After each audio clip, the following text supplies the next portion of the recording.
चीनी के बाद अब आम आदमी की रसोई का बजट बिगाड़ना शुरू कर दिया है। पिछले कुछ दिनों में प्याज की कीमतों में तेज उछाल देखने को मिला है।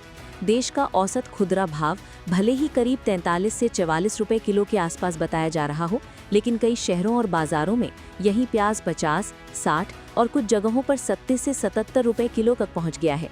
यानी जिस प्याज को कुछ समय पहले तक 40-50 रुपए के आसपास खरीदा जा रहा था, उसके लिए अब कई जगहों पर काफी ज्यादा कीमत चुकानी पड़ रही है। लेकिन सवाल यही है कि आखिर प्याज अचानक इतना महंगा क्यों हो गया?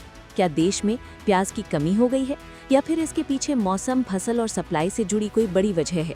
सबसे पहली और बड़ी वजह है सप्लाई में कमी। महाराष्ट्र के नासिक और खासकर लासलगांव की मंडियों में प्याज की आवक पिछले दिनों तेजी से घटी है। लासलगांव एपीएमसी में लगातार बारिश के कारण प्याज की दैनिक आवक 15,000 क्विंटल से घटकर लगभग 8,000 क्विंटल रह गई। इसी दौरान थोक कीमतों में भी तेज बढ़ोतरी दर्ज की गई। दरअसल इस समय बाजार में मुख्य रूप से मार्च-अप्रैल में तैयार हुआ स्टोर्ड समर यानी रबी प्याज आ रहा है।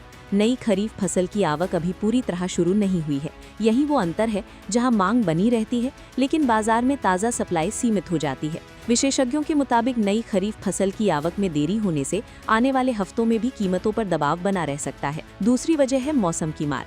नासिक जैसे प्रमुख प्याज उत्पादक इलाके में लगातार बारिश ने मंडियों तक पहुंचने वाली मात्रा को प्रभावित किया है। जब किसान और व्यापारी सीमित मात्रा में प्याज बाजार में लाते हैं तो सप्लाई घटती है और कीमत ऊपर जाने लगती है। लासलगांव में हाल ही में औसत थोक भाव 2,760 रुपए प्रति क्विंटल तक पहुंच गया था, जबकि कुछ दिनों पहले ये करीब 2,180 रुपए था, यानी कुछ ही दिनों में करीब 25% की तेजी।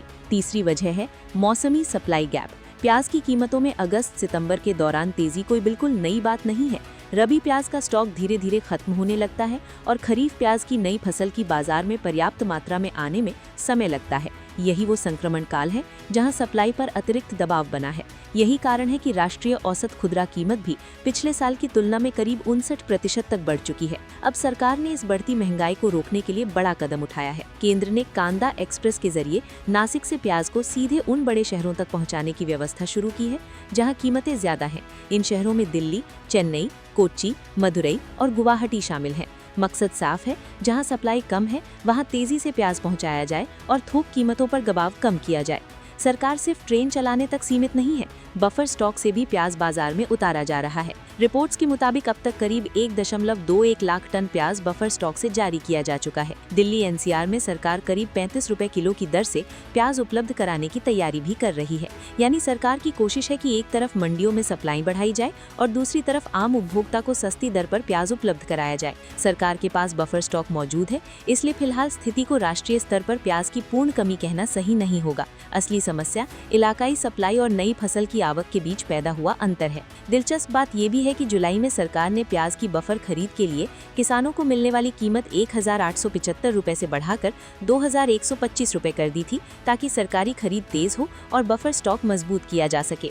तो 50 से 77 रुपए तक प्याज पहुंचने की कहानी सिर्फ महंगाई की नहीं, बल्कि मौसम, कम आवक, स्टोर्ड प्याज पर बढ़ती निर्भरता और खरीफ फसल की देरी की कहानी है। अब निगाह इस बात पर होगी कि कांदा एक्सप्रेस और बफर स्टॉक की सप्लाई बाजार में कितनी जल्दी असर दिखाती है।